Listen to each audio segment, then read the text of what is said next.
Well, hello. My name is Tim Riley, and we're webcasting today live from America's National Churchill Museum at Westminster College in Fulton, Missouri.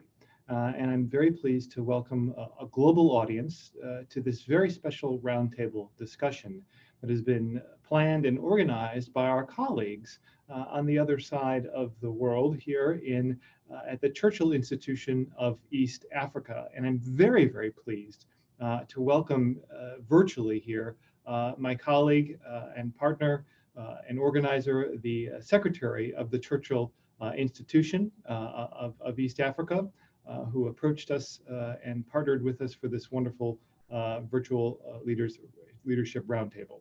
So without further ado, Ashadhu, are you there? Well, good evening, everyone here in East Africa, and good morning, good afternoon to those who are watching us around the world on the live streaming. On behalf of the Churchill Institution CI, I'd like to welcome everyone to the Global Churchill Leaders Roundtable Discussion Series 2021. My name is Ashadhu Ingram Ssenkubuge, and I am Secretary of the Churchill Institution and Director, Winston Churchill Center for Heritage, Culture, and Museum Studies at the Mutessa Monroe University, Kampala, Uganda. At the Churchill Institution CI, I work with a remarkable team of colleagues, network of talented volunteers, senior conservators, museum curators, educators, and other like-minded individuals from almost every corner of the East African community in order to implement the objectives of the Churchill Institution. To commence this program today, we acknowledge the diverse and vibrant leaders of communities, museums, societies, and institutions who have to be with us today. We are very much appreciative for your contribution to the first annual Global Churchill Leaders Roundtable Discussion Series 2021.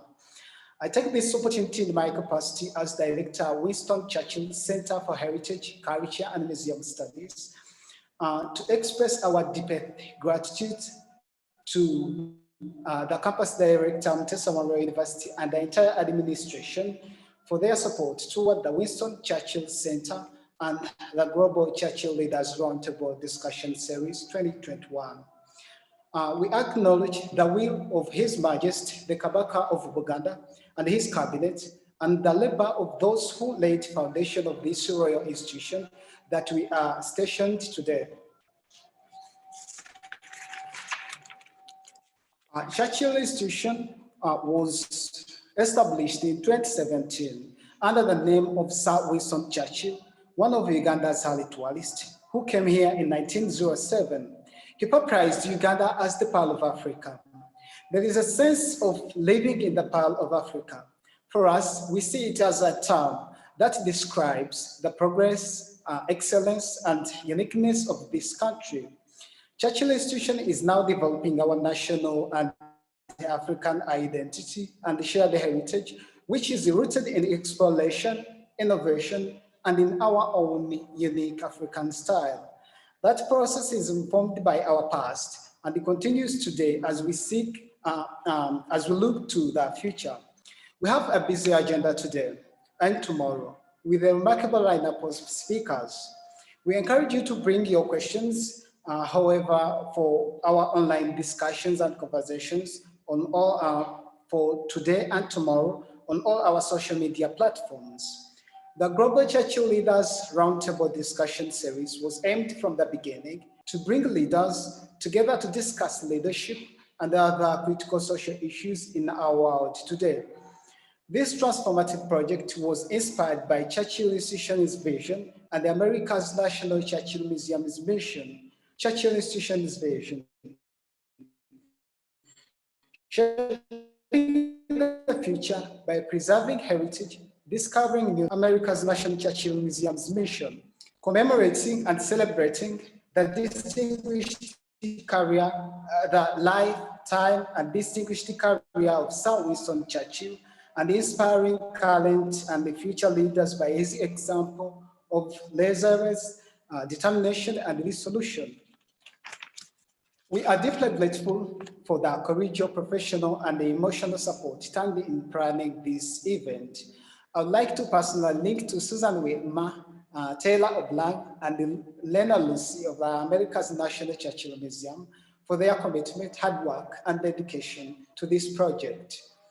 In the beginning, when we started planning this event, we structured our messaging by asking our speakers to share their expertise and knowledge with us as we seek to raise awareness to the most pressing issues surrounding us today and consider new strategies for sustaining our world through planet's changing climate, and also to share their important message regarding the challenges within the categories such as leadership, global security, cultural heritage, pandemics, science, technology, museums and collection, and to share stories that will help us move forward as we strategize to make more positive changes in our world today.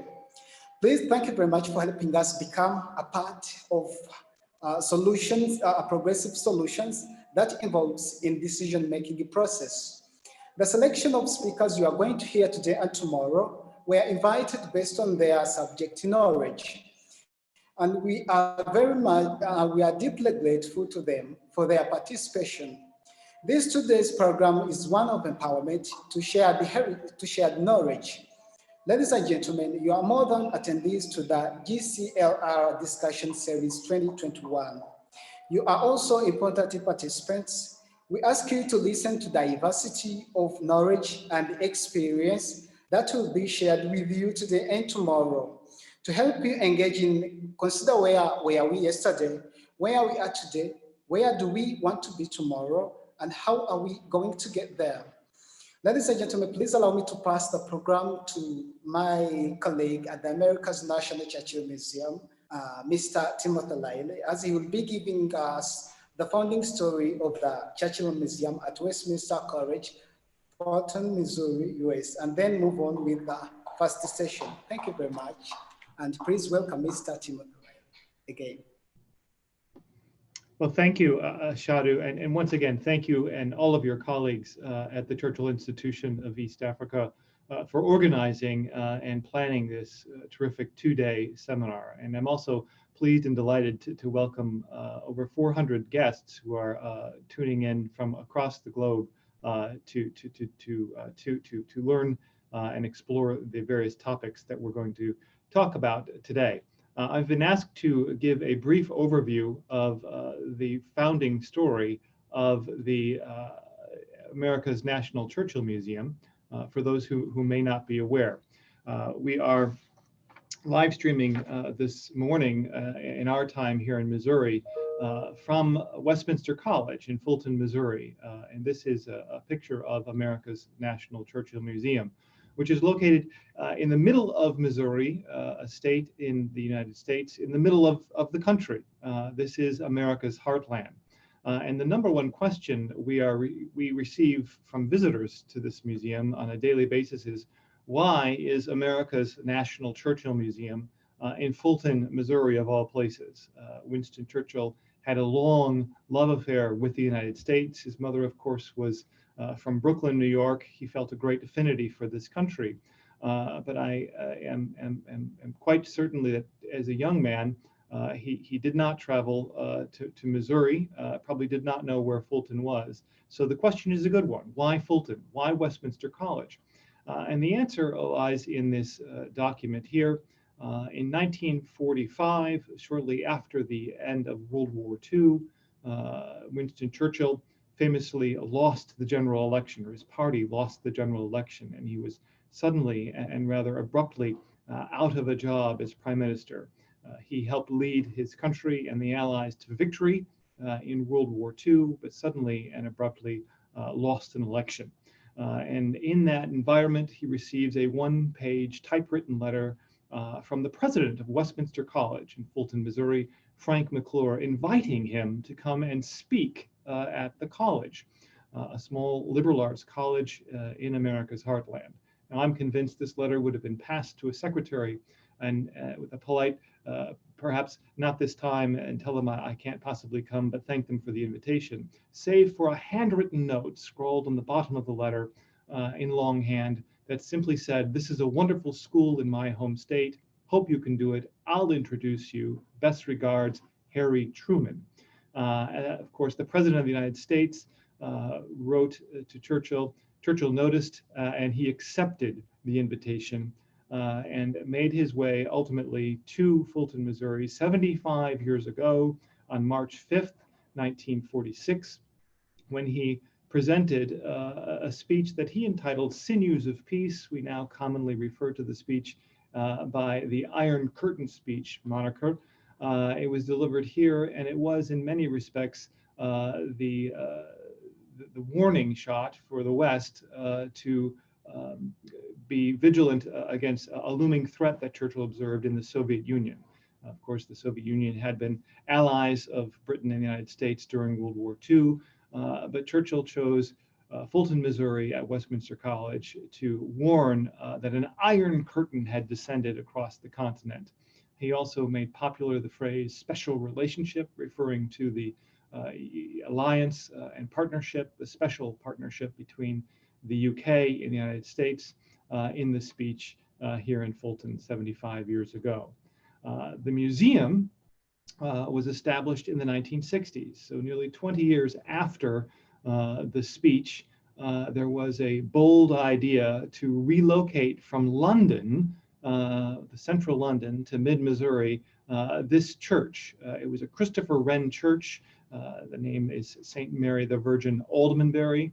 It was established originally in the 1100s. It was the church of Shakespeare. Shakespeare lived a block away when he lived in London. John Milton was married in this church. It stood proudly in London. Alas, it was destroyed for the first time in 1666 during the Great Fire of London, along with many other parish churches. It was rebuilt by Christopher Wren, the great British architect who also designed St. Paul's Cathedral in the 1670s, and St. Mary the Virgin Aldermanbury stood proudly in London for nearly 300 years until a fateful night on December 29th, 1940, when the Germans, during the Blitz, dropped 20,000 incendiary bombs on the city of London, all but destroying the Wren Church. It was left in this state, as you see it here on the slide, in ruins for nearly 20 years. The post-war economy in London was such that the church could not be rebuilt. It could not really be afford to be taken down until Westminster College, the site of Churchill's Iron Curtain speech, made a plea to relocate the church from London to Fulton as a memorial and a symbol of the special relationship that Churchill talked about in his speech here in Fulton. So with the endorsement of Presidents Kennedy, Johnson, Eisenhower, and Truman, who were the first honorary co-chairs of the project, 7,000 stones were meticulously taken apart, numbered, and shipped to Fulton, Missouri, where they were reconstructed here as a museum and memorial to Winston Churchill and his speech. So that is the short answer to how the museum became to be here in Fulton. This is a picture of how it looks today. It was dedicated in 1969 on May 7th with great fanfare and has stood proudly as a museum for over 50 years as a place to examine and explore Winston Churchill's life and legacy. The interior of the museum is located in the undercroft of the church. It is a modern museum with interactive exhibitions exploring not only the great speech that Winston Churchill gave here in Fulton, but also the entire career from Churchill as a boy to his death in 1965. You will be immersed in all things Churchill in the permanent exhibitions here at the museum. In addition, the museum has, together with Westminster College, invited several other luminaries back to campus, following in Churchill's footsteps. And this is an important part of the museum. In addition to having a famous speaker in Winston Churchill visit, we followed up by inviting a who's who of 20th century leaders. President Ronald Reagan was here. Mikhail Gorbachev, the Soviet president, came to Fulton. Former Prime Minister Margaret Thatcher, all followed in Churchill's footsteps to make significant speeches of their own. In many ways, it's fair to say that the Cold War perhaps began here with Churchill's Iron Curtain speech and ended with this trio of leaders in the 1990s when the Cold War ended. The tradition of inviting distinguished speakers continues. Recently, we had the Israeli ambassador, Von Dermer, to give the Crosby Kemper lecture here on Churchill and Israel. Secretary of State, former Secretary of State, U.S. Secretary of State, Madeleine Albright was with us a few years ago also to speak. All of these great leaders, diplomats, statesmen and women visit Fulton and Westminster College, knowing full well that they're following in Churchill's footsteps and continuing to talk about important matters that affect and impact the world. So the museum is not just a static place where history is celebrated, preserved, and discussed, explored, and examined, but a vibrant place where we continue the dialogue started by Churchill 75 years ago in his Iron Curtain speech. The museum also has a number of artifacts, sculptures, paintings, speeches. In many respects, it's a miniature presidential library for a British Prime Minister here in the America's heartland. We have several Churchill paintings in the collection. Of course, we also have a copy of the near final draft of the Iron Curtain speech that Winston Churchill delivered at Westminster College 75 years ago. All told, we have over 10,000 objects in the collection that we care for, and we are open to researchers, students, and scholars who come and use the collections to further our knowledge about Winston Churchill, the Cold War, and World War II.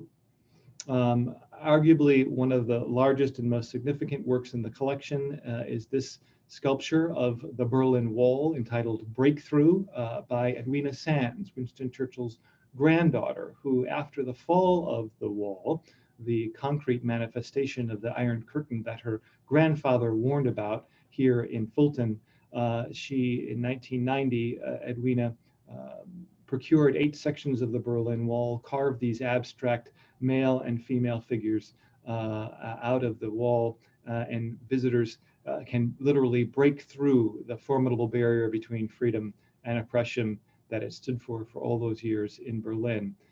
The Iron Curtain came down, was punctured by Churchill's granddaughter, and erected here on the campus at the college. This is in many ways the exclamation point of our origin story. The Cold War perhaps began here, as I mentioned earlier, and ended here triumphantly with the erection of this wonderful monument created by Churchill's granddaughter, Edwina Sands. Today, the museum, like many, are facing the challenges of COVID. We've closed and shuttered our doors temporarily last year. We've remained closed to do some construction and preservation on the Wren Church here at the museum, and are looking forward to reopening later this year, our 75th anniversary year of the Iron Curtain speech. We're very, very anxious to open, taking the opportunity of the downtime that was thrust upon us by the global pandemic to do some much needed preservation of the museum, and also do webcasts very much like this to reach global audiences. So the museum very much is alive and well, continuing our mission and purpose in this new environment, and we're very pleased to be able to participate in this particular webcast today that is very much in keeping with the kind of sharing that the pandemic has allowed us to do in this new environment. So that's a little bit of the origin story of America's National Churchill Museum. As I was asked to do, we heard a little bit of the origin story of the Churchill Institution in East Africa, and I'm very pleased now to welcome our first two guests to the panel. We'll be hearing from two distinguished leaders in archives and museums to talk about preserving the past with a particular emphasis on looking to the future. Something we do here at America's National Churchill Museum, something I know the Churchill Institution in East Africa is looking forward to continuing to do in their corner of the world. And our first speaker today is someone that is not a stranger to the state of Missouri, Dr. Melanie Adams. One moment, please.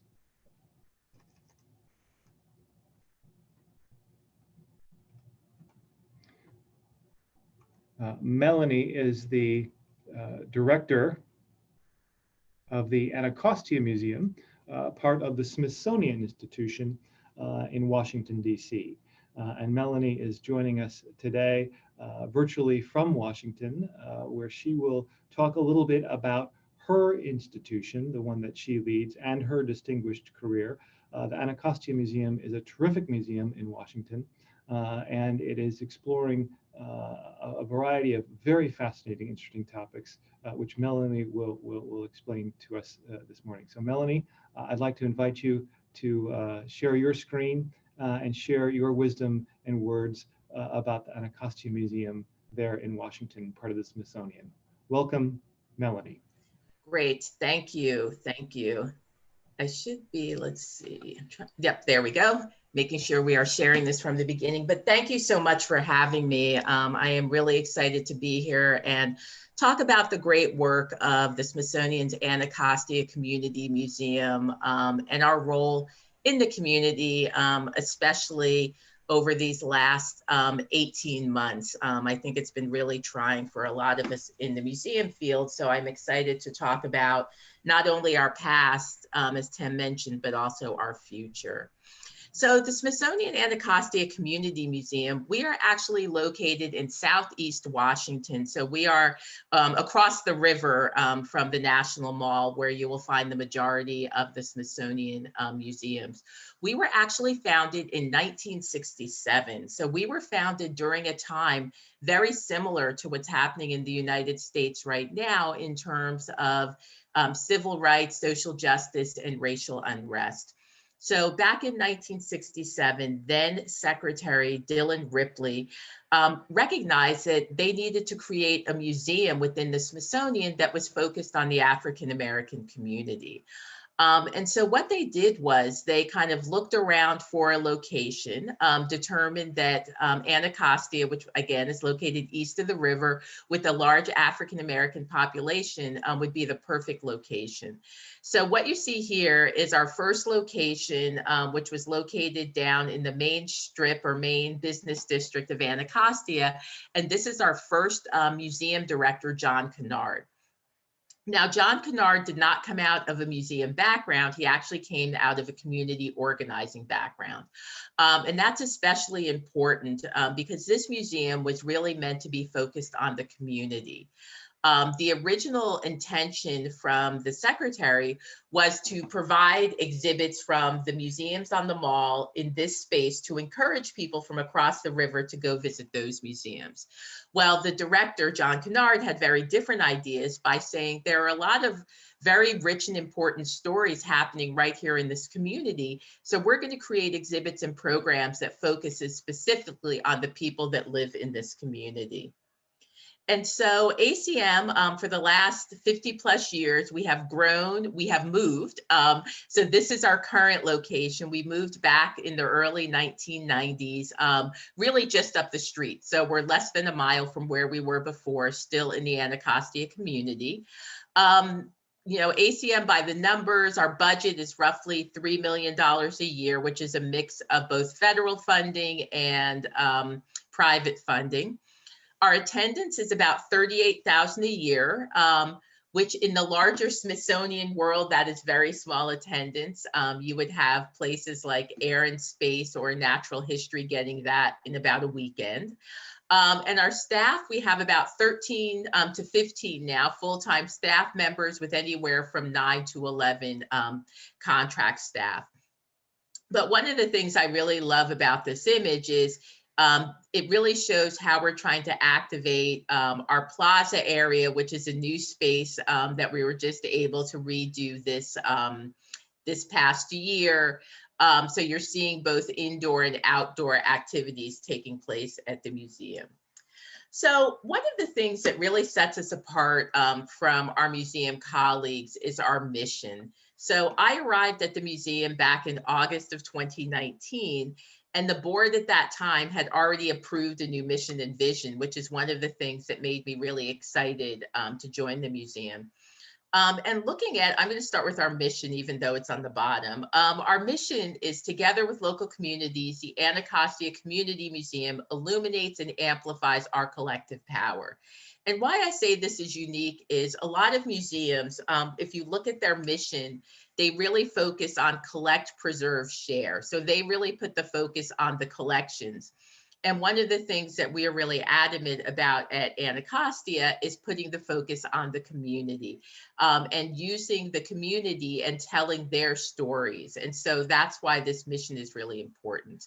Then when you look at our vision, and traditionally your vision is your North Star, your goal, something you're hoping to achieve, but knowing that it is almost unachievable. And our vision is urban communities activate their collective power for a more equitable future.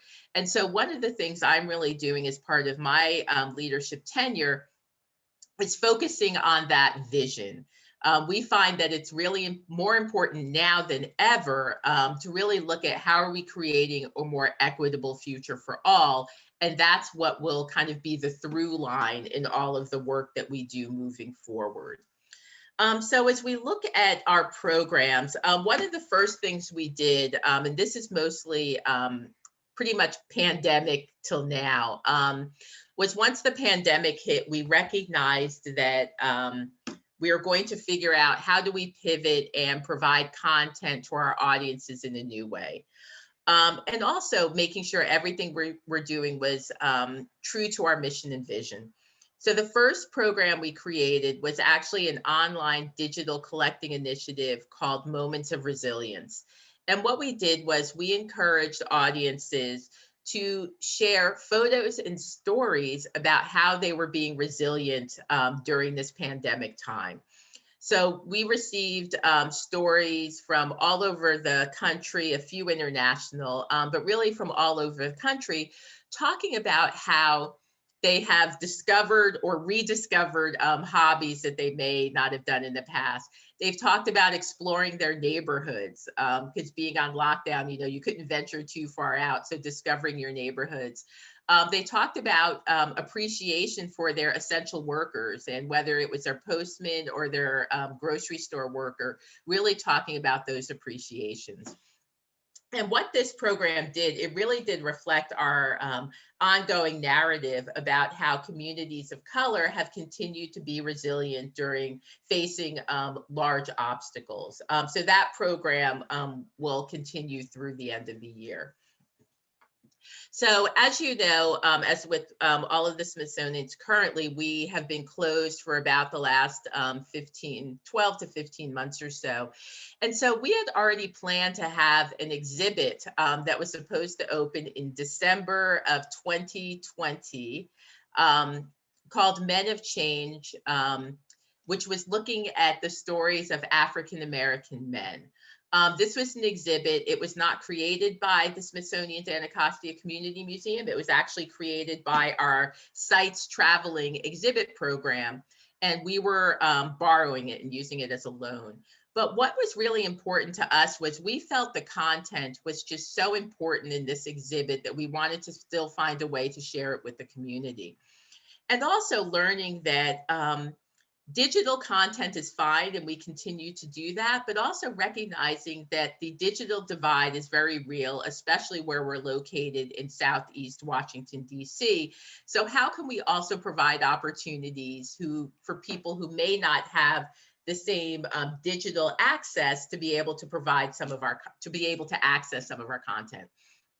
So this exhibit, we worked with a community It's called the Deanwood Community, which is only it's less than 5 miles from the museum, still located in Southeast. But we put the exhibit up outside. So this required us to reimagine the entire exhibit and figure out how can we put it outside in the community. So the community we selected, as I mentioned, was Deanwood, and it's on the campuses of a library, a recreation center, and an African-American school for boys. So we felt those 3 anchors really served as a great space to be able to then tell these stories of African-American men. So as you see, this exhibit went up February 1, which is why you see a little bit of snow there, and will run currently through the end of May. And again, it's a great opportunity for people to get out and be COVID safe and really experience this content. We've also developed programs or other ways that people would be able to access this content related to Men of Change, not only by going to the exhibit, but we put together a whole projection series where we used content from the exhibit and projected it on buildings around Ward 8, which is where the museum is located. Again, you see an image of the museum with one of the projections on it. And then we just finished up a documentary film series which took place at a local kind of drive-in movie theater environment. So we were able to show some films related to the exhibit. And all of these programs have been free to the public. So our current exhibit that we have installed on our plaza, again outdoor, continues this theme of social justice and creating a more equitable future for all. And it's called Food for the People, Eating and Activism in Greater Washington. And what this exhibit does is it really takes a look at issues of food justice and food insecurity, specifically in the DC region.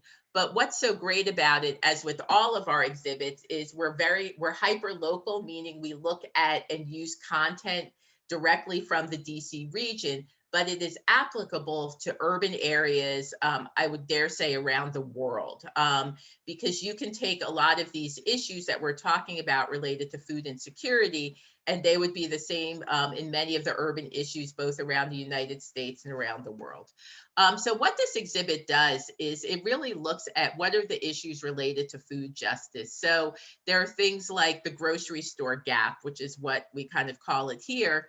And that looks at how many grocery stores are there for the number of people living in your community.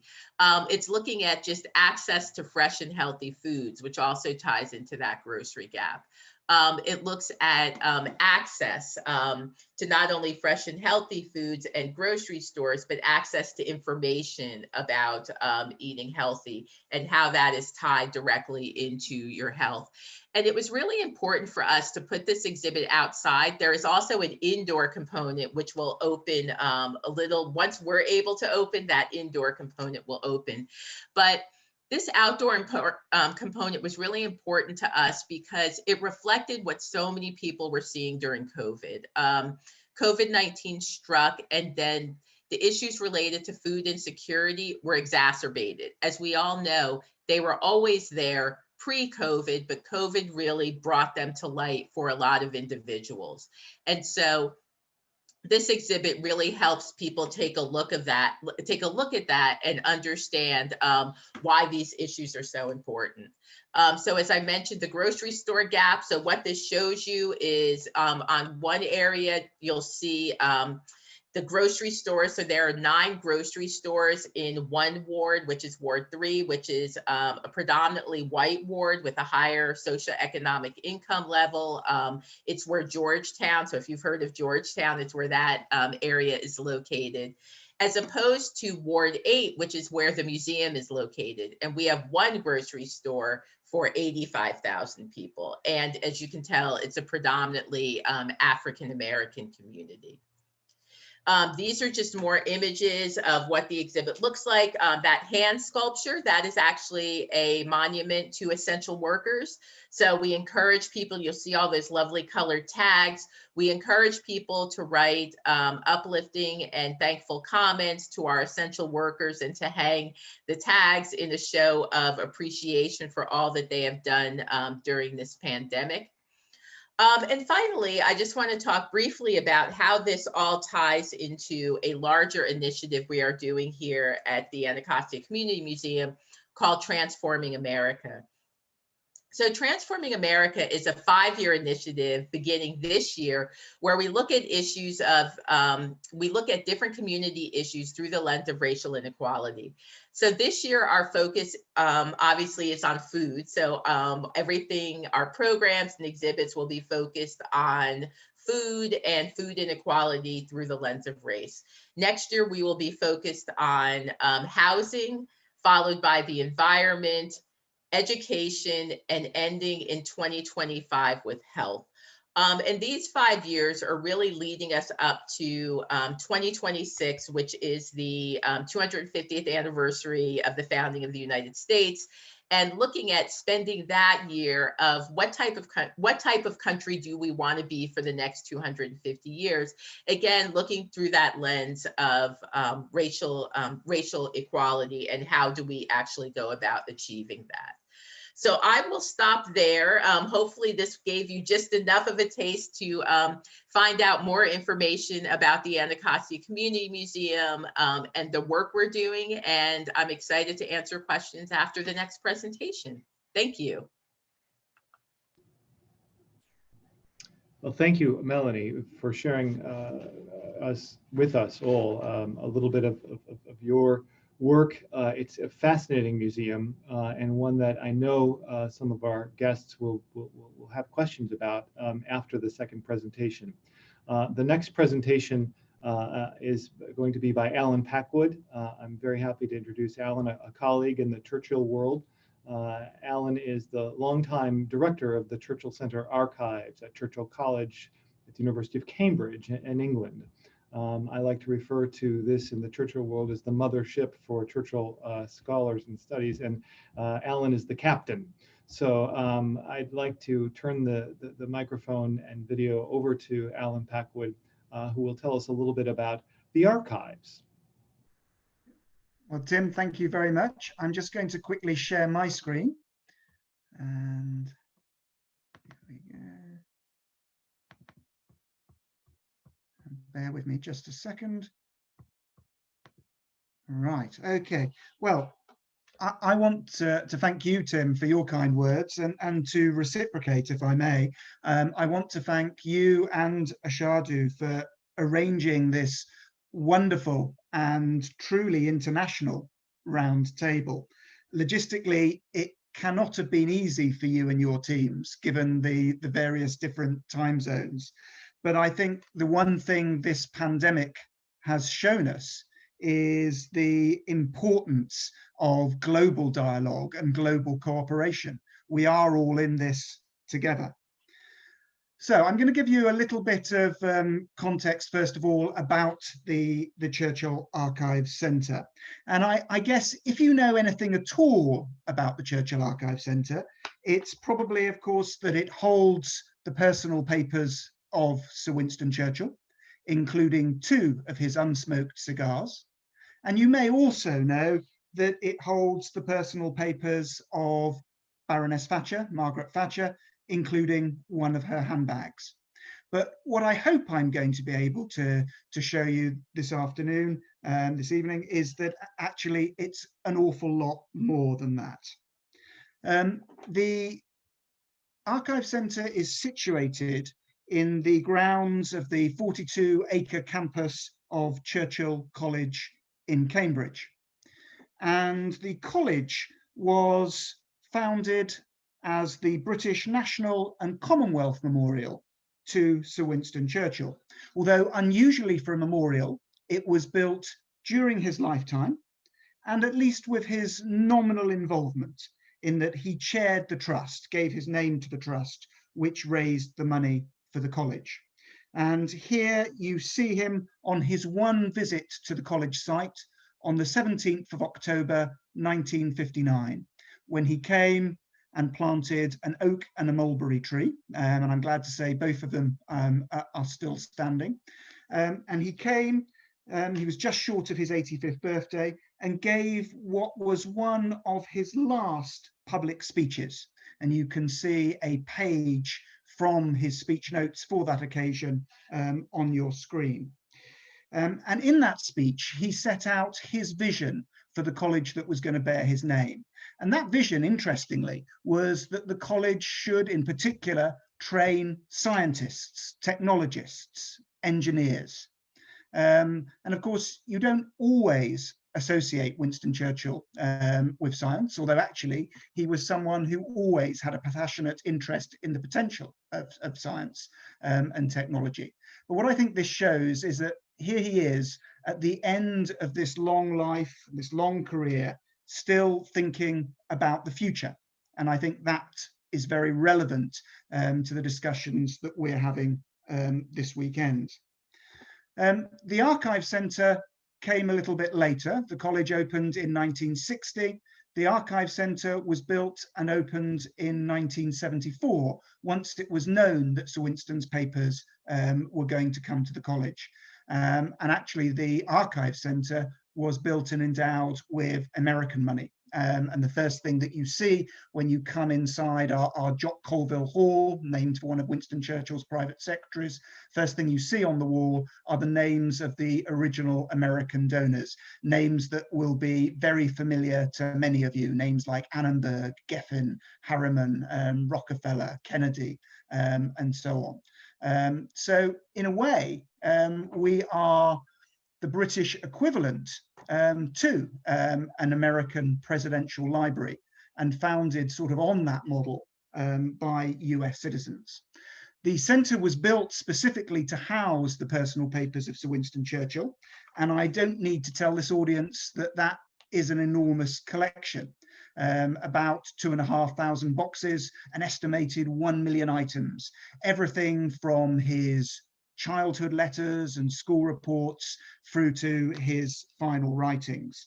A huge collection because, of course, Churchill had an incredibly long and varied political career, active in British politics from 1900 to 1955, and during that period holding most of the major offices of British state, including, of course, his 2 terms as Prime Minister during the Second World War from 1940 to 45, and then again in the Cold War period from 1951 to 55. But of course, he wasn't just a politician, he was also a writer and produced some 43 books in 72 volumes. And the archive also includes all of his literary drafts and manuscripts. So it's his papers are an incredibly rich archive, and a rich archive not just for the study of Winston Churchill, but because of who he was and the offices he occupied, an important archive for the study of really the first half of the 20th century. He is corresponding with anyone who was anyone, from Presidents Roosevelt, Truman, and Eisenhower, to Charlie Chaplin, Lawrence of Olivier, Lawrence of Arabia. You'll find huge number of individuals and subjects represented in the collection. But of course, the Churchill Archive itself, the Churchill papers, are only one part of what we hold, because from the beginning, the idea was to surround Churchill with the papers of his contemporaries. And over the years, the Archive Centre has continued to collect. We now have the personal papers of 3 Prime Ministers, Sir Winston Churchill, Margaret Thatcher, and John Major. And I'm delighted to say that Gordon Brown has agreed that his papers will come into the Archive Centre imminently. We have the papers of politicians, diplomats, military leaders, and scientists, including the papers of 13 Nobel Prize winners in various different disciplines, so that you can see the real strength of the Archive Centre is its strength in depth. It's in the mass of interrelated material that has been gathered together under one roof for the benefit of researchers. And just give you a few of the sort of famous names that you will find in the repository. We have the papers of Rosalind Franklin, the Dark Lady of DNA, as she's been described, but of course involved in doing pioneering structure on the double helical structure of DNA, and in the end beaten to the structure just by Crick and Watson. But their findings seems heavily based on her research. We have the papers of Professor Lisa Meitner, Austrian-born nuclear physicist who was involved in the development of nuclear fission. Ernest Bevin served in Churchill's wartime cabinet and then became Foreign Secretary under Clement Attlee in the early Cold War period. Michael Young, pioneering social scientist and educator. Neil Kinnock, leader of the Labour opposition during Margaret Thatcher's time as Prime Minister. Admiral Sir Bertram Ramsay, who coordinated both the Dunkirk evacuation in 1940 and the naval aspects of the D-Day landings in 1944. So during the Second World War, went both ways across the Channel. Field Marshal Lord Slim, who commanded British armies in Burma during the Second World War. Florence Horsburgh, who was the first Conservative female cabinet minister, serving as Secretary of State for Education in Churchill's government in the 1950s. And then this gentleman at the bottom here is Vasily Mitrokhin. This is perhaps one of our stranger collections. Vasily Mitrokhin was an archivist, which is why I like this story, but he was a KGB archivist. And he was responsible for moving the KGB Foreign Intelligence Archive from its existing headquarters to a new headquarters building. He'd become disillusioned and he started copying out documents that revealed the names of KGB operations or operatives in the West. And he did this for about 12 years. At incredible personal risk, and assembled therefore this huge copy archive, which while the Soviet Union was still intact, he couldn't do anything with, and so was hidden under his dacha outside Moscow. But after the fall of the Soviet Union, he made his way to the Baltic states. He made contact with the British intelligence services, and we exfiltrated him, his family, and his archive out of the Soviet Union. And a few years ago, the Churchill Archive Centre was approached and asked if we would take some of it and make it available, which we have done. So it gives you, I hope, just an idea of the range of collections. We have the papers of some 700 individuals within the Archive Centre, but collections of varying sizes. And if you want to discover those collections, the easiest way to do it is to go to our website. So just type Churchill Archive Centre into Google or your web browser, and you'll come to our webpage, click on collections, and then there is the opportunity to browse through or to search by subject. The mission of the Churchill Archive Centre is really a very simple one. It's to preserve, to protect, and present the material that is in our care. In terms of preservation, we are very lucky in that we have very good strong room facilities that have high levels of security, good environmental controls, and actually an Inogen gas fire suppression, which should put out any fire without damaging the documents, and also, thankfully, without damaging the staff. So we're conscious that we are lucky in that we do have very, very good conditions.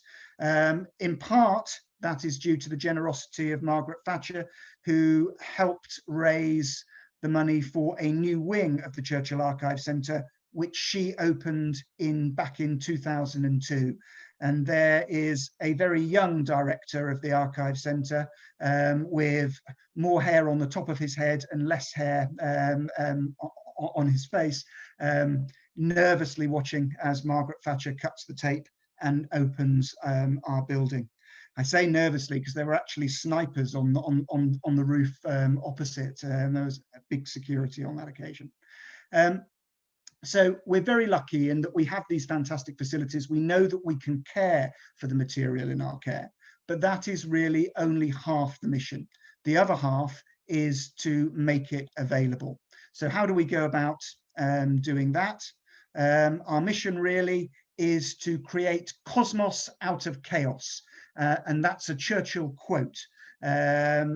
Churchill told his very first archivist, a man called Dennis Kelly, that his job with the Churchill papers was to create cosmos out of chaos. So that in a way has become our mission statement. Our aim is to take the material that is coming in from people's attics, basements and cupboards, to appraise it, to sort it, to conserve it, and to order it. To do that, we're lucky. We have a very good team. We have a conservation studio on site and a paper conservator on the staff, which means that we're able to fumigate, clean, and repair the documents without sending them off-site. The collections then pass to our team of archivists who are responsible then for the intellectual ordering of the material, the cataloguing and the indexing that allows then the researchers to find the various needles that they want in the information haystack. And we have reading rooms on site where we're able to make the material available under supervised conditions to researchers. And the Archive Centre is open Monday to Friday under normal circumstances, and is free for anyone who wants to come and use it. You don't have to be a member of Churchill College, you don't have to be a member of Cambridge University. Anyone can come and look at the papers. You just need to make an appointment with us in advance. But we are conscious, of course, that not everyone can visit Cambridge. And that is particularly true at the moment. So we're also, like many other archive repositories, thinking about how we take our material out to a wider audience. And that leads, of course, into digitization. The Churchill Papers collection has been digitized, working with a commercial partner, and that partner is the publishers Bloomsbury. And they're the publishers who brought you Harry Potter. So they're reinvesting their Harry Potter gains in Winston Churchill. But they have digitized the Churchill archive. We continue to make it freely available in Cambridge. They sell it to other research libraries and universities around the world so that it can then be freely available to students elsewhere. But in addition, thanks to the support of the International Churchill Society, and particularly of its chairman, Lawrence Geller, we have also produced a Churchill Archive for Schools website, which provides modules and material designed for use in the classroom, and which is freely available to anyone who wants it to access it, and to any schools anywhere around the world. And any school accessing the Churchill Archive for Schools can also get free access to the underlying Churchill archive. And that goes back, I think, to the point that Melanie made about trying to make sure that everyone can get access to these resources, and the importance of using these materials to underpin education. So here you see the Churchill Archive website and what you will see if you go onto it. We've also worked with the Margaret Thatcher Foundation to make a very large selection of our documents from the Thatcher papers freely available to anyone, anywhere on the Margaret Thatcher Foundation website. And we've worked with the Wellcome Foundation to make all of Rosalind Franklin's papers available on their website. And going forward, obviously, we will be looking at more and more of our materials, more and more of our collections, and doing what we can to make more material available digitally. And certainly that's one of the things that my team has been focusing on during the pandemic. And we've just launched a sound archive, which features key recordings from across the range of our collections and makes them freely available for the first time.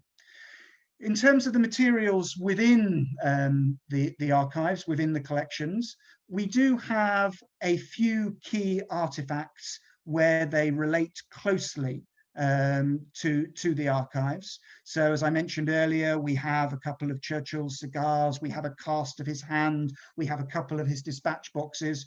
We also have one of Margaret Thatcher's handbags, which you can see there. And then below it, you are looking at John Cockcroft's Nobel Prize Medal for Physics, which he got in 1951 for his pioneering work on disintegrating atoms.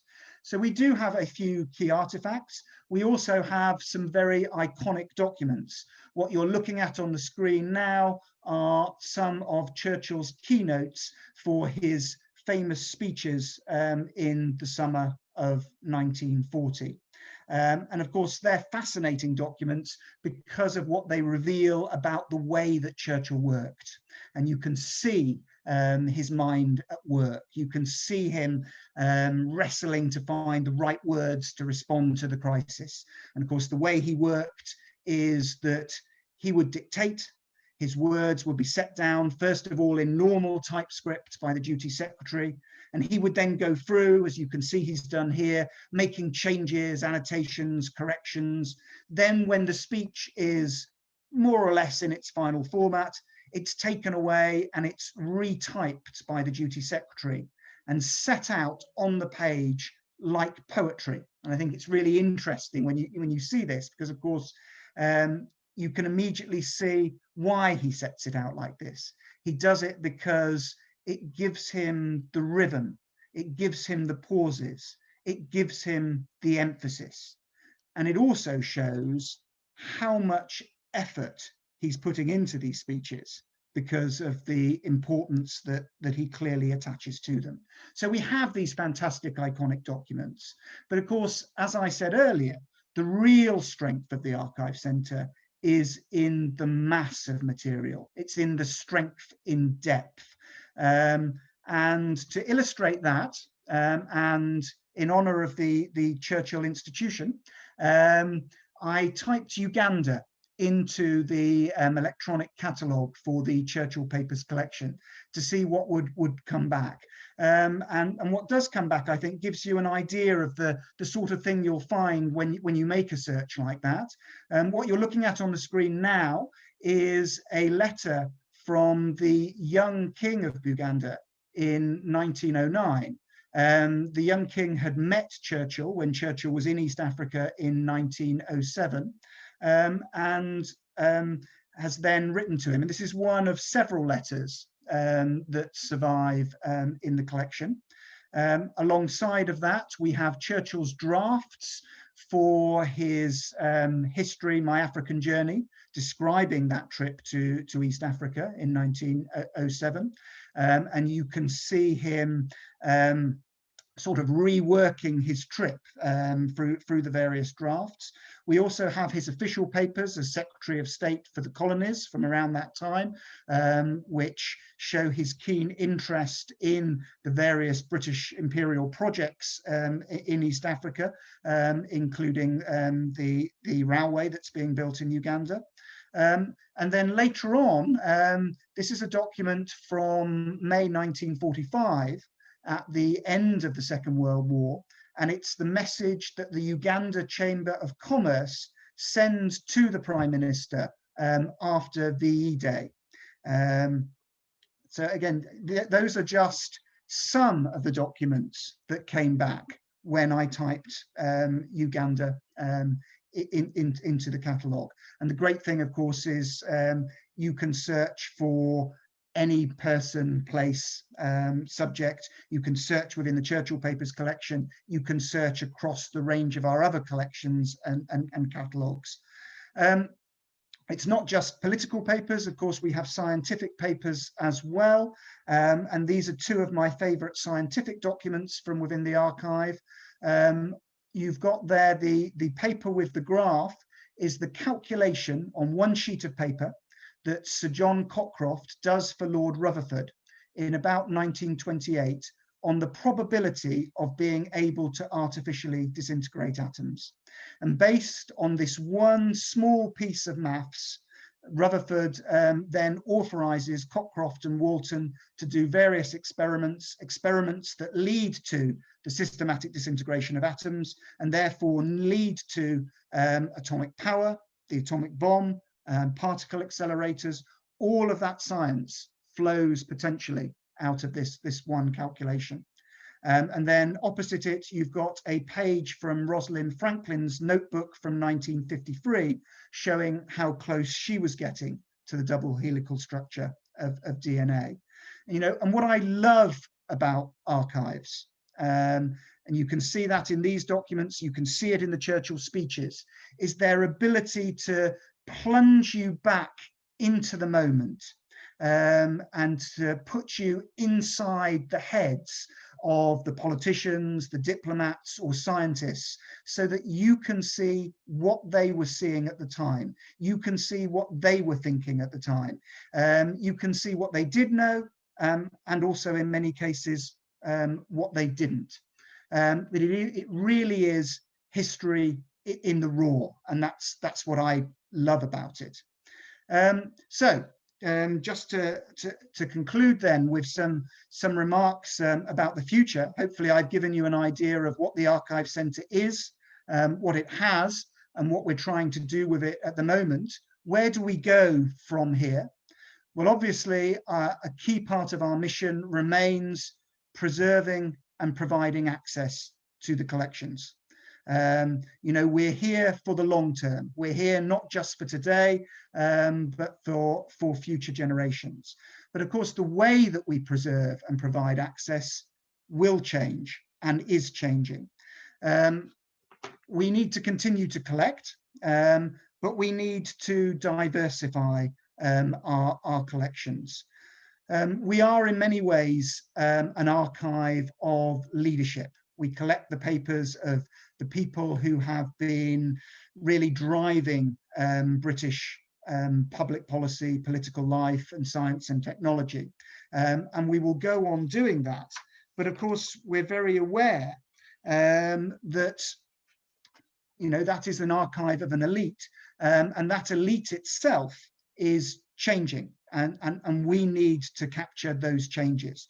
We need to make sure that we're taking in the papers of the female leaders and the leaders who are emerging from various ethnic minorities and who are driving social change and who are driving change on issues like race and climate. So we need to adapt our collecting policy to keep pace with the changes that are taking place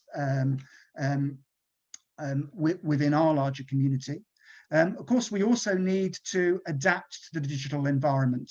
And if anything, the pandemic, I think, has speeded up the way in which those adaptations are being made. Of course, we're all on Zoom meetings now, like this one, but we're also aware that researchers now are very reliant on the digital environment to access material. So we need to think about how we can make more and more of our material available to as wide an audience as possible. We also have to be very conscious that, of course, the nature of the material we collect is also becoming digital. Whereas in the past, we took in people's papers, their correspondence, their photographs or whatever. Increasingly, of course, what we're taking in are their hard drives, their emails, their audiovisual resources. And that means that we need to adapt our systems, invest in digital preservation management systems that will allow us to safely ingest, appraise, catalogue and make available this material. So it's adapting to the digital nature of the material, but it's also adapting to the digital access and making more of our paper resources available online. And it's doing that in such a way, I think, that makes us a trusted and visible research hub. I suppose what we and other archives and museums are trying to be are beacons of excellence, beacons of knowledge on the internet, so that when people are searching for information, they can come to us, find us easily, and know that the material they're accessing is reliable. And then, of course, you've got to think about how you present that material and present it in such a way that allows people to see the interrelationship between letters and files and collections. And of course, it's also about collaboration with others to tell the whole story, which is why occasions like this are so important, because I'm very aware that the archive we have is the archive of a British elite. It gives you the perspectives of British political leaders, and it will tell you about the history of Britain and the history of the Empire and Commonwealth, but from that British perspective.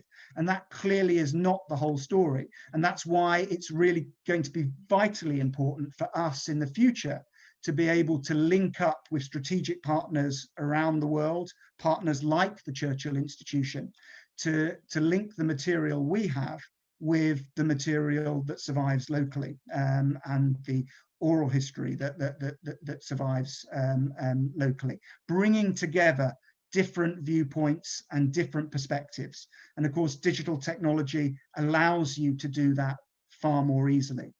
And ultimately, it's about making sure that our material is as widely available and accessible as possible, so that it can be used to inform exhibitions, to educate, and ultimately to entertain, because you learn through enjoyment.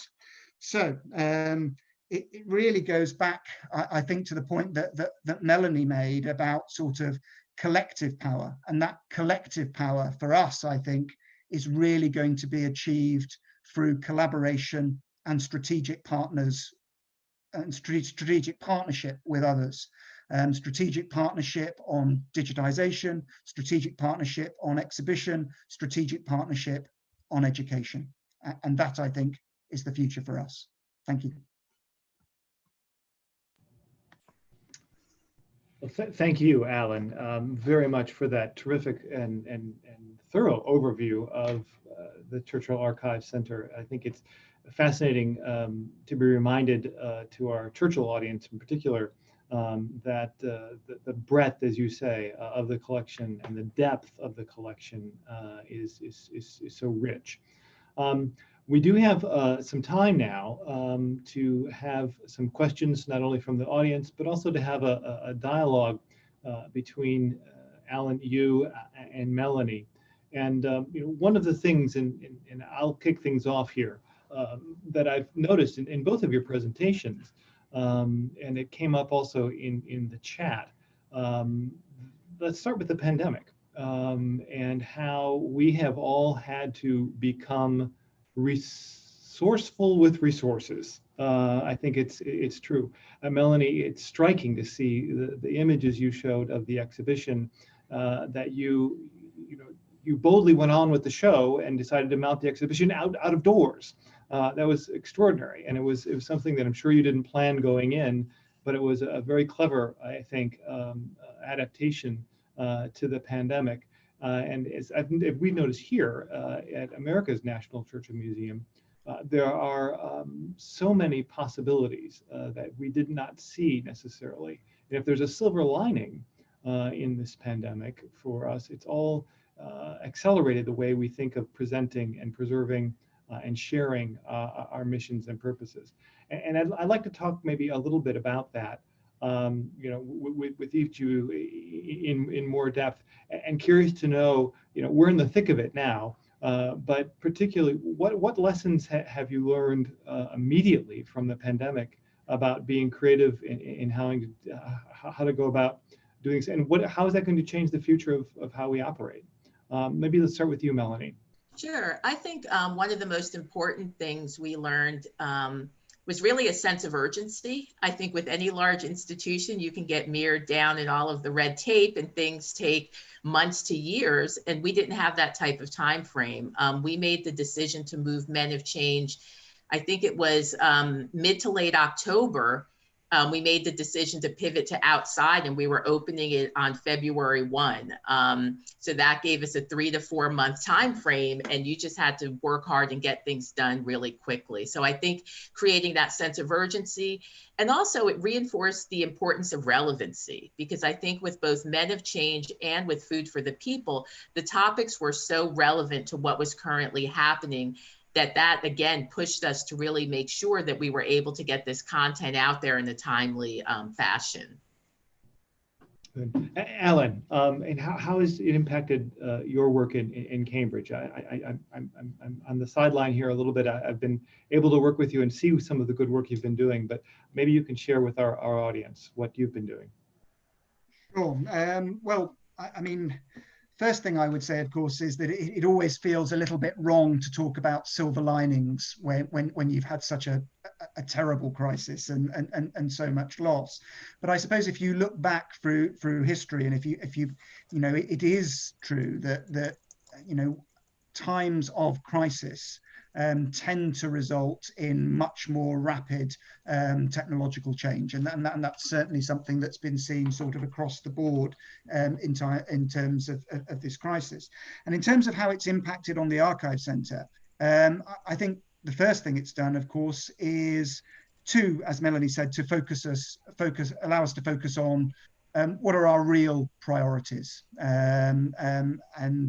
It seems to me that, you know, the important thing for the Archive Centre is how do we maintain a service for our researchers and the research community during this difficult period.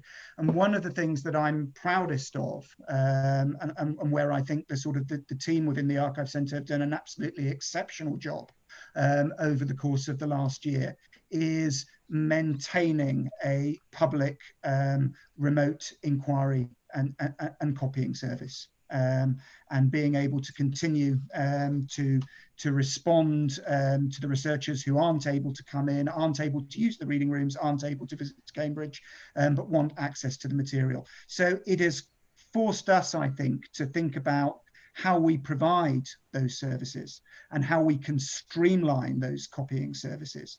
And having made those changes and having adapted our physical premises by sort of upgrading our reprographic facilities, having sort of retrained the staff, clearly those are advantages that we will continue to utilize. You know, we will continue to be able to supply far more material far more easily than was the case before the pandemic. So that I think is good. I mean, the other big change I think has been in outreach and in events, because of course we used to hold a lot of events physically within Cambridge, and those events were accessible to the students and the faculty and to the members of the local community, but not to a wider community. Now, of course, we are doing all of our events online. And what we're finding, perhaps not surprisingly, is that we're able to reach a much, much wider audience, not just in terms of the people attending events like this, but also in terms of the speakers that you can get, because you can have speakers who can't travel physically to Cambridge, who will now be able to dial in from Washington, DC, or Fulton, Missouri, or Uganda, or wherever. And those advantages, I think, will not be lost. I mean, I think everyone hopes that physical events will return, and I'm sure that they gradually will.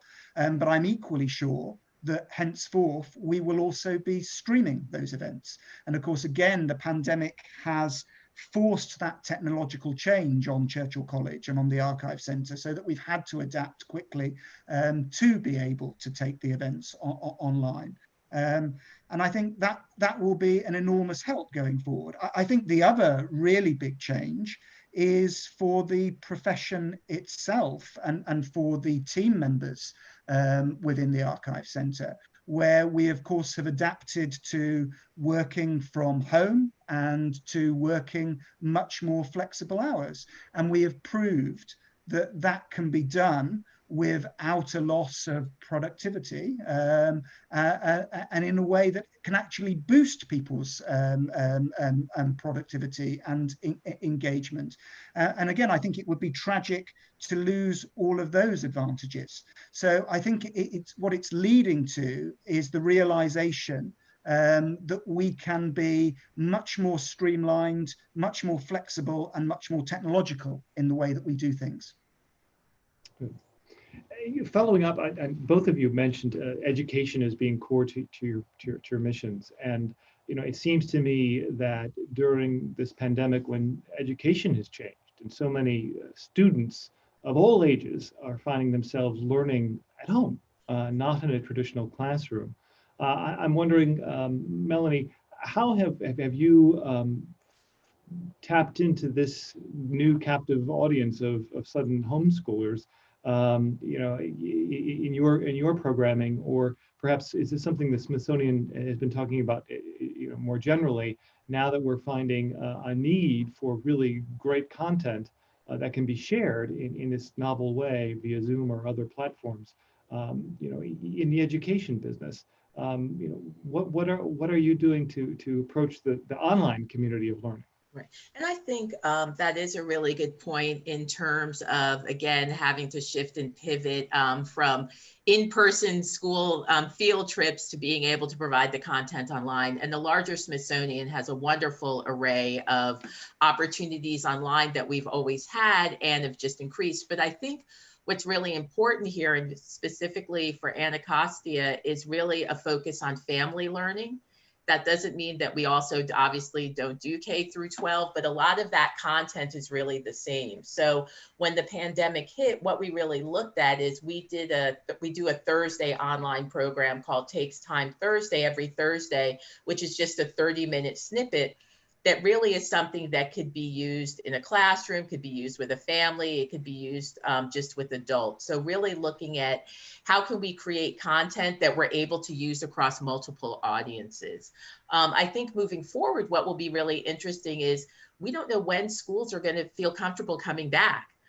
So I think, even looking into the fall, we'll be looking at how are we continuing to create virtual experiences online for both schools and for family audiences, because I think that's going to really help us expand our audiences. And I think, as Alan said, by being online, we could have schools from California visit us in a way that they couldn't before. So I think this has really opened our eyes to what are some new opportunities for sharing our content. And I think the key will be, how do we do it in a way that's different? I mean, I think we all have Zoom fatigue, including kids. So how do we create something where it's not kind of a lecture or us just walking through the exhibit on Zoom, but really looking at some more interactive ways to share that content so they do get the feeling that they're actually there? Alan, same question for you. I know the Churchill Archive Center and the schools program has been up and running in many ways.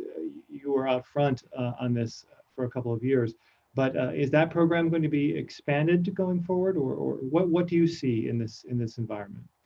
I think the program will inevitably be expanded, and that is something that we're actively working on with Bloomsbury. Not least, Tim, because as you know, what is studied and how Churchill is studied is also changing. So you need to constantly change your products to adapt to that. I mean, there is no point creating a a school's program if it isn't relevant to what's actually being taught in the schools and tied into the various curricula. So I think that, you know, there needs to be that ongoing dialogue with teachers and with educational experts, and of course, you know, that approach will vary from country to country as well. So if you want your reach to be international, we need to be engaging with teachers and experts in the United States, in Africa, as well as in the UK. So there is sort of huge scope there. But I just want to pick up on something that Melanie said, which I think is absolutely right, which is the importance of being different. And it goes back to the point that I made in my presentation about sort of visibility of these online products. You need your material to be seen. You need it to be rated by Google. You need people to be able to find it. And in a way, the challenge is no longer digitizing the material. That can be done relatively easily.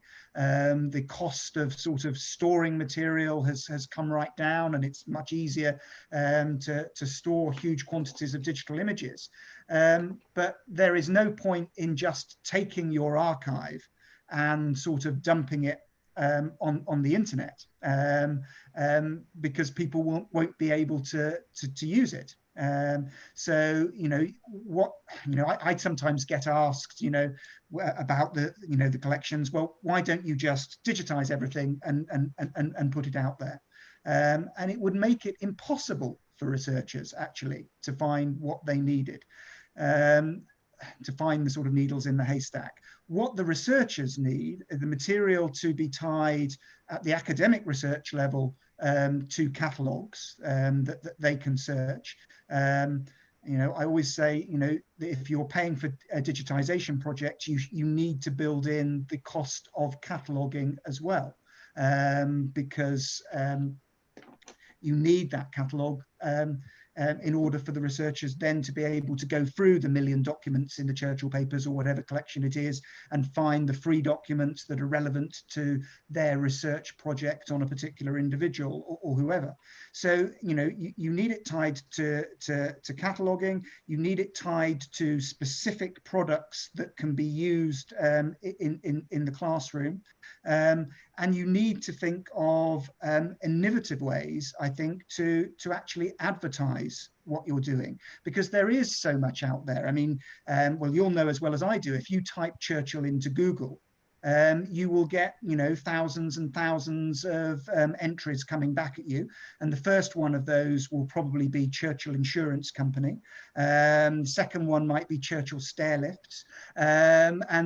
You'll have a whole range of things.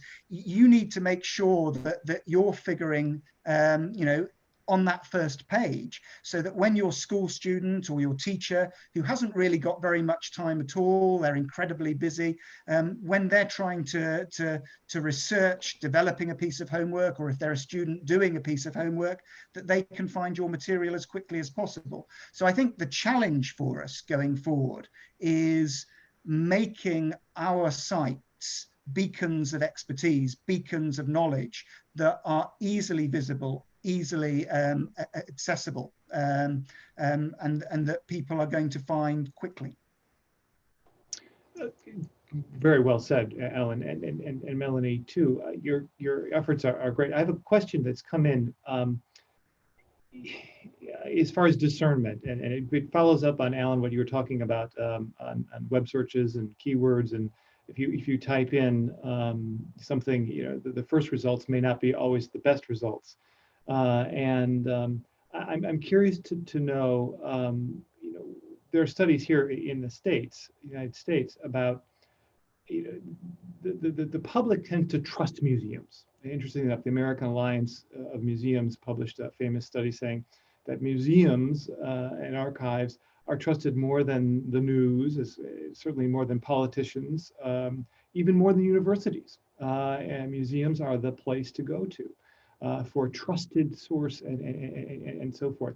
And I think we as leaders of institutions like this have a great responsibility to maintain and protect that trust, certainly.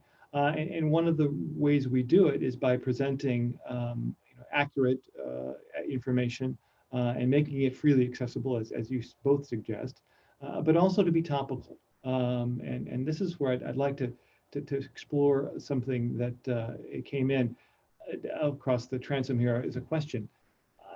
We titled this session, looking at the past to preserve the future, but I think we should pause at the present. And Melanie, I think the work you're doing seems to be rooted in the present and the community of your museum, and reacting almost in real time or close to it to the events of the day.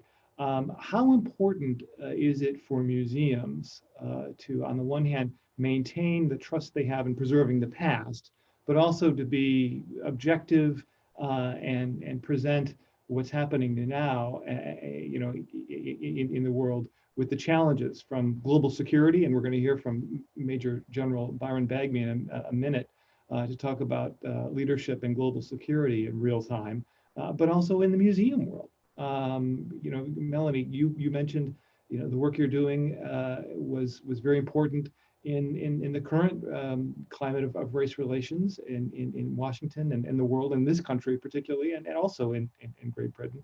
How important is it for museums and institutions to react to the present? Melanie, maybe you could start. Sure. And I will say, Tim, you picked the biggest question for the last 3 minutes.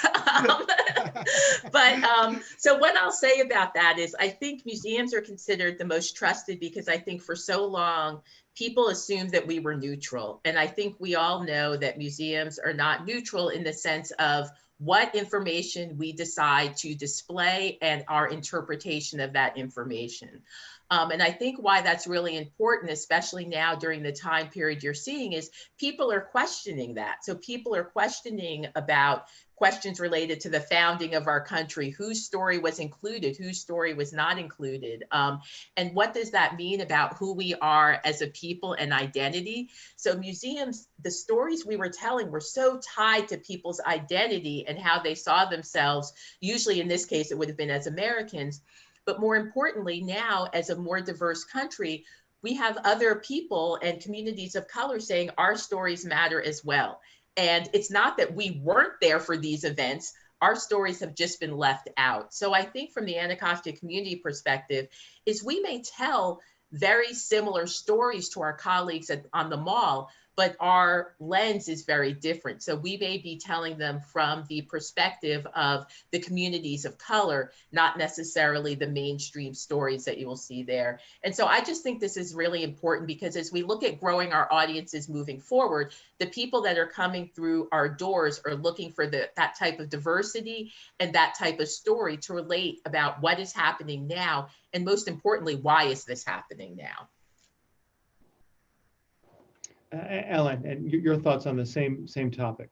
Well, I agree really with everything that Melanie has said. And what I would say, of course, is that, I said that the mission of the Archive Centre is to preserve and present. There is no point preserving material unless you are making it available and unless that it's being used.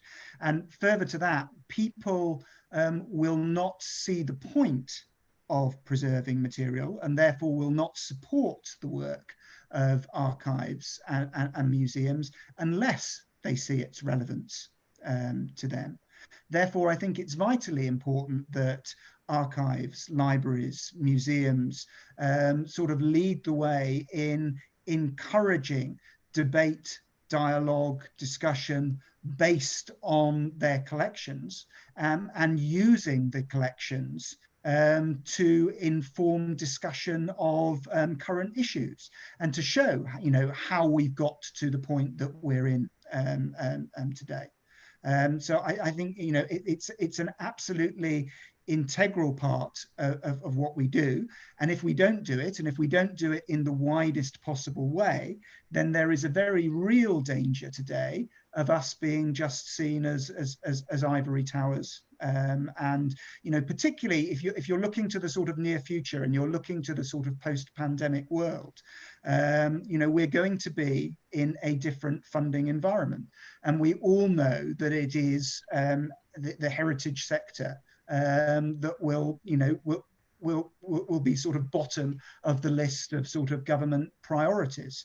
And therefore, I think it is, absolutely important that, we maintain as high a profile as possible. But it's not just about funding. It's also because our collections have a very real relevance and can make a very real contribution to current debates. Well said. I'd like to invite, we've got a lot of other questions that have come in, and some of them I'm very happy to see that the dialogue's been going on in the chat, and it's great to have that interaction with our audience. Is there anything else that you'd like to add before I close with one final question? I do want to make sure that our time is well spent, and that this fascinating discussion, which could continue all day long, I'm afraid, but is there anything that we're missing before we go on, or anything that we should know about coming up, either at the Anacostia Museum or at the Churchill Archive Center, that we should be looking for imminently? I think I would just say the most important thing is to just start somewhere. I think so many people get frozen in fear of either doing the wrong thing, saying the wrong thing, and so they paralyze themselves and don't even start. So whether it's that you're trying to do relevant content, whether you're trying to talk about difficult issues, wherever you are starting from, just start. And I think I would sort of just pick up on that and say, don't be afraid to reach out to other institutions, because I think most of us at this time are looking for collaborations, we're looking for partnerships, and together we're much stronger than the sum of our parts. Here, and I'd like to acknowledge and thank our partner here in the Churchill Institution of East Africa for having this bold idea to bring us together today. We're very grateful for their insightful leadership in bringing all three of us together to explore these important issues and to learn more about each of your institutions. I think it's been a great opportunity to do so. So on behalf of our colleagues in East Africa and all of us here at America's National Churchill Museum at Westminster College, thank you, Alan, and thank you, Melanie. I'm hopeful that one day soon, perhaps we can have a hybrid version of one of these and get together and either in Cambridge, in Fulton, or in Washington and be in person. But until then, I'm very grateful for your time and your expertise and your good comments today. Thank you once again. Thank you. From here at Westminster College, I have one other question I'd like to address that came in, but not related to this topic, but it has to do with East Africa and Uganda. And Alan, maybe if you could stay on for just a moment, you might be able to answer this.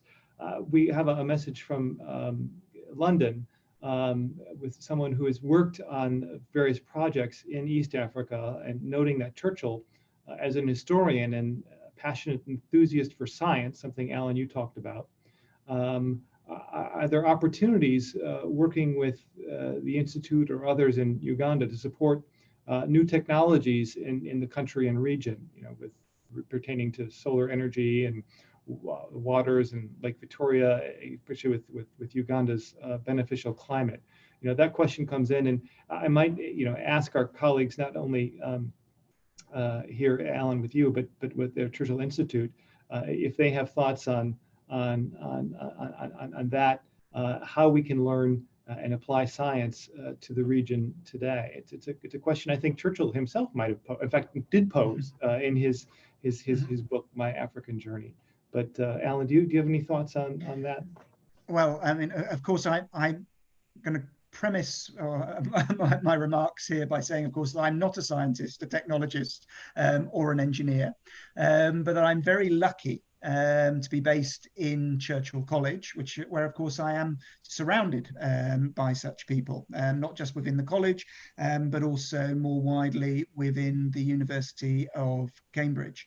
And I think, it's a wonderful idea that we might be able to use Churchill and the Churchill name as a bridge, and I'm certainly prepared to offer my services as one of the supports or arches in that bridge in terms of trying to make the relevant links.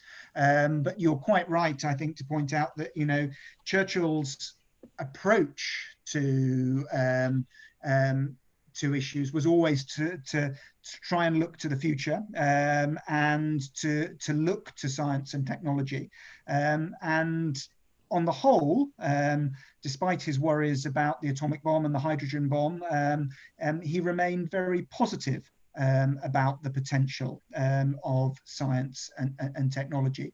So, you know, it would certainly be legitimate to pursue a sort of a Churchill science initiative, and that maybe, you know, maybe that is something that you know, if it came out of these sessions, if we started to have a dialogue, I would be very happy to put people in Uganda in touch with some of the people in Cambridge if it was thought that was helpful. And I'm sure that you and others could do the same, Tim.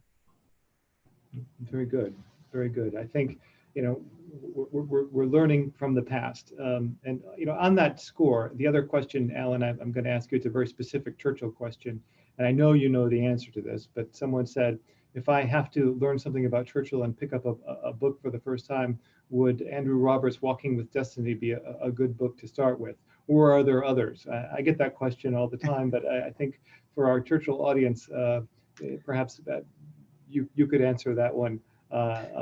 You know, if you're interested in Churchill or learning more about Winston Churchill, where's a good place to start, aside from the archives?